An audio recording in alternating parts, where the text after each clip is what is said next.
يا مساء أو صباح الفل عليكي. لو عندك سمك بولتي وعايزة تعملي أكتر من أكلة وبطعم خطير وبطريقة سهلة، الفيديو ده ليكي. النهاردة هنعمل مع بعض أحلى صينية سمك في الفرن بالصلصة، حاجة كده إيه طعمها سكر، حكاية حلوة جدا وطعمها حلو جدا. طريقة سهلة، المقادير كلها موجودة في البيت والطعم هيبهرك. هنعمل كمان سمك بولتي مقلي مقرمش زي بتاع المطاعم بالظبط وأحلى كتير.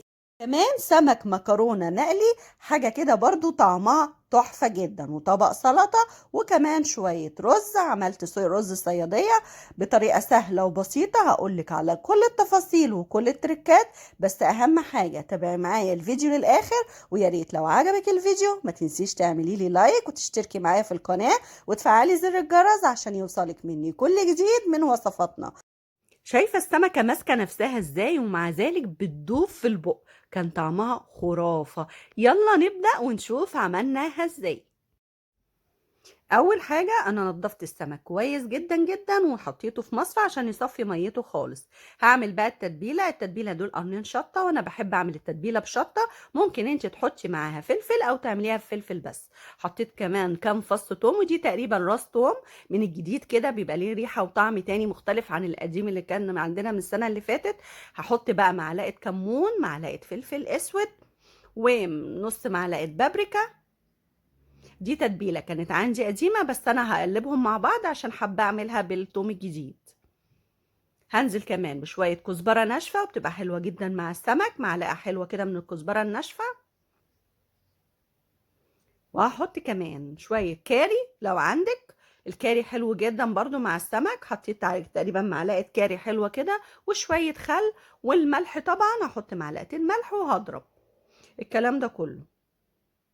ضربتها كويس وحطيت القديمه حطيتها مع بعض ضربه. هتبل بقى السمك، غسلته كويس وصفيته كويس، عملت له فتحات بالطول كده علشان توصل له التتبيله ويبقى طعمه حلو. هتبل بقى بالتتبيله بتاعتي دي، وكل واحده بعصر عليها كده نص عصره ليمونه. وبحب اركنه في التتبيله، بركني ساعتين 3 بس. تتبليه بقى كويس سمكايه سمكايه كده بعد ما تتاكدي ان انت غسلتيه وصفيتيه من الميه كويس. التتبيله دي طعمها بيبقى حلو جدا جدا في السمك. ما تزوديش توابل عن كده، وتصدقيني طعم السمك هيبقى باين وطعمه حلو جدا. عصرة الليمونه برضو دي بتفرق جدا على كل سمكية، ما بتخليهوش اي ريحة زفارة ولا بتخليه زفر خالص. هنتبل بقى الكمية كلها بنفس التتبيلة.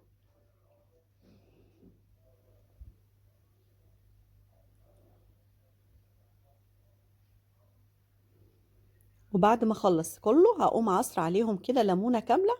اعصر برضو على وش السمك كده ليمون، والليمون ده روح السمك، احلى حاجه في السمك لما تعصري له ليمون كتير. ده بقى سمك المكرونه. هتبله برضو، هي كانت متبلهولي بصراحه، انا هتبله برضو بالتتبيله بتاعتي، وانا بحب اعمل انا التتبيله. لكن دايما اللي انا بشتري منها السمك منها معرفه قديمه، فدايما بتحب تتبلي السمك. انا كذا مره اقول لها ما تتبلهوليش، بس هي بتصمم تتبلي بالذات المكرونه. الرز الصيادية حطيت تقريبا نص كوباية زيت أو شوية زيت حلوين كده، ونزلت ببصلتين كبار ضربهم في الكبة ناعم. هحمرهم وهتك عليهم في التحمير شوية. هي لسه خدت اللون ده، بس أنا عايزاها اللون ده تغمق قوي في التحمير، بس ما توصليهاش لمرحلة الحرق يعني. خليها في اللون ده حلو. تمام. نزلت بمية سخنة بتغلي من الكاتل. هتبل بقى شوية كمون، شوية فلفل أسود، شوية قرفة صغيرين،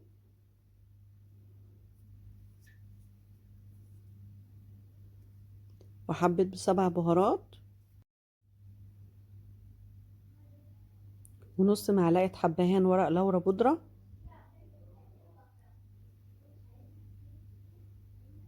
وهنزل كمان بالملح بتاعي، ونص معلقة كركم عشان تخلي لونه أصفر كده وحلو. ودي جزراية مبشورة، وأنا بحب أحط مع رز الصيادية الجزر، بيخليه طعمه حلو جدا. هزود برضو الملح، وهحط مكعب مرقة، ولو مش بتحبيها استبعديها.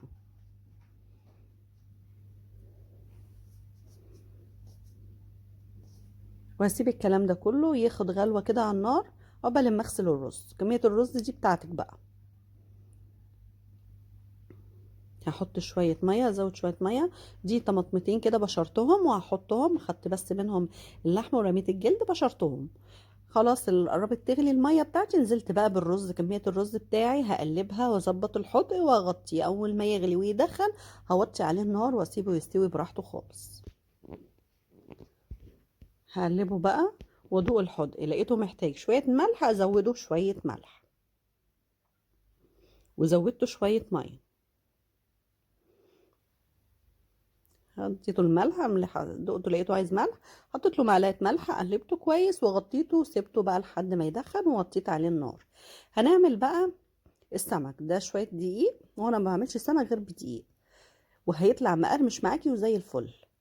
بس خلاص خدته كده. دي السمك اللي هحطه في الطاجن عشان هو كبير شويه، فانا قسمت السمكه اتنين. انا عملت بس 3 سمكات في الطاجن وكانوا حلوين جدا، بس قسمت السمكه نصين كده.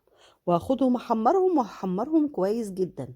ليه بحمرهم قبل ما احطه في الطاجن؟ علشان لو حطيته في الطاجن من غير ما احمره هيبقى مهري قوي، مش هتعرفي تطلعيه من الطاجن، وهيبقى طعمه عامل زي المسلوق. لكن انت لما بتحمريه وتحطيه معاه في الصلصه في الطاجن بيبقى ماسك نفسه وطعمه حلو جدا، وبتعرفي تنقليه من طبق لطبق. ده غير ان طعمه بيبقى فعلا حلو جدا. هحمره، هقليه في الزيت، وهنيجي بقى نعمل الصلصة اللي هنحطها عليه. دي شوية زيت كده حلوين، وجبت بصلتين قطعتهم جوانح كده كبيرة بإيدي. هتبلهم بس تتبيلة كده، هحمر يعني خليهم يتبلوا بس كده مع الزيت شوية. وانا بحب البصل يبقى قطع كبيرة كده، حابة تصغريها براحتك. كمان حطيت قرن شطة قطعته هحطه معاها واحمرهم مع بعض لحد ما البصلة تدبل معايا شوية.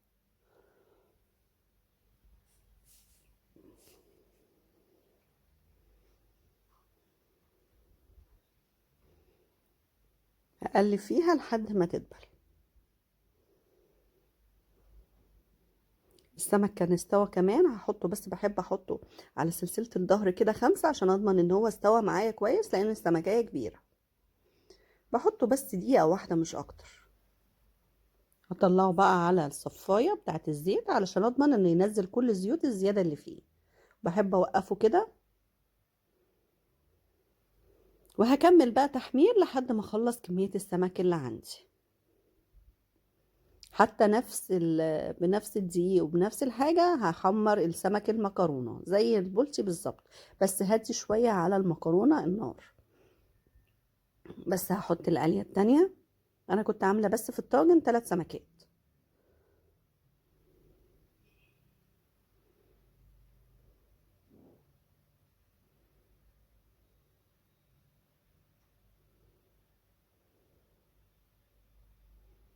بتضري بالدقيق وحطي، وما تحاوليش تدخلي جوه بطنه دقيق علشان من جوه بيبقى معجن كده ومش حلو.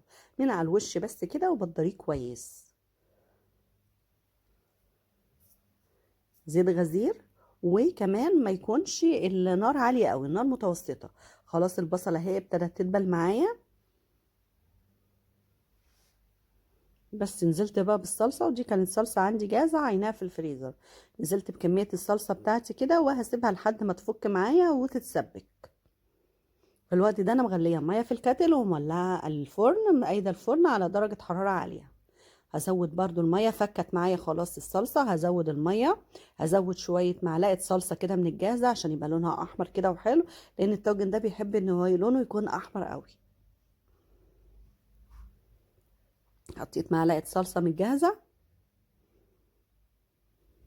هقلب بقى واتبل، والتتبيله بتاعته خفيفه جدا. احط مكعب مرقه دجاج، ولو مش بتحبيها استبعديها. انا بجيبها خضار، ما بجيبهاش اي حاجه تانية. واحط رشه كمون صغيره، ورشه فلفل اسود، وشويه بابريكا. ده كل اللي انا هحطه. وشويه ملح طبعا، يبقى ملح، بابريكا، فلفل اسود، شويه كمون، ومكعب مرقه دجاج، ومعلقه صلصه من اللي هي الجاهزه. بس مش هحط اكتر من كده. هسيبها تغلي مع بعض غلوتين كده عقبال ما ارصص السمك في الطاجن. بعد ما قليته كويس، انا قلت لك ان انا بقليه علشان ما يبقاش مهري منه، وطعمه يبقى عامل زي المسلوق كده، بيبقى طعمه تحفه جدا. جربيه الطريقه دي هيعجبك قوي. الصلصه كانت غليت معايا واتسبكت. هحدق بقى، احط شويه من الملح، اظبط حدقها، وهاخدها زي ما هي كده. حاولي ما تخليهاش تقيلة قوي ولا خفيفة قوي، خلي خفيفة شوية علشان زي نفس السمك كده بالظبط، علشان السمك يشرب كده من المية دي ويبقى طعمه حلو جدا. عشان تدخليها الفرن هتمسك نفسها شوية. بس كده هدخلها الفرن بقى على درجة حرارة عالية بتقريبا تلت ساعة، مش اكتر من كده. هتطلعيها بقى احلى طاجن سمك، والله طعمه حلو جدا جدا، جربيه. السمك المقلي اهو، كمان قليت السمك البولشي وسمك المكرونه. ده الرز بعد ما خلصته عملت كمان طبق سلطه بسيط كده وخفيف، اكله كده بسيطه. وده شويه جرجير كانوا عندي، زوقت بيه الاطباق، طلعت الاكل كده سخن كده وكليه، بيبقى طعمه حاجه تانية. كان الاكل طعمه تحفه جدا. التزمي بكل الطريقه اللي انا قلتلك عليها وان شاء الله هيطلع معاكي جميل. الطاجن ده السمك كان ماسك نفسه ومع ذلك كان بيدوب في البق، كان طعمه حلو جدا جدا. السلطة كانت جميلة. عايزة بقى تعمليها حراقة تعمليها عادية زي ما انت عايزة. قدمنا الأكل النهاردة، جربي طريقتي إن شاء الله هتعجبك. ويا ريت لو عجبك الفيديو ما تنسيش تعملي لي لايك وتشتركي معايا في القناة وتفعلي زر الجرس عشان يوصلك مني كل جديد من وصفاتنا. أشوفك في فيديو جديد ووصفة جديدة. مع السلامة.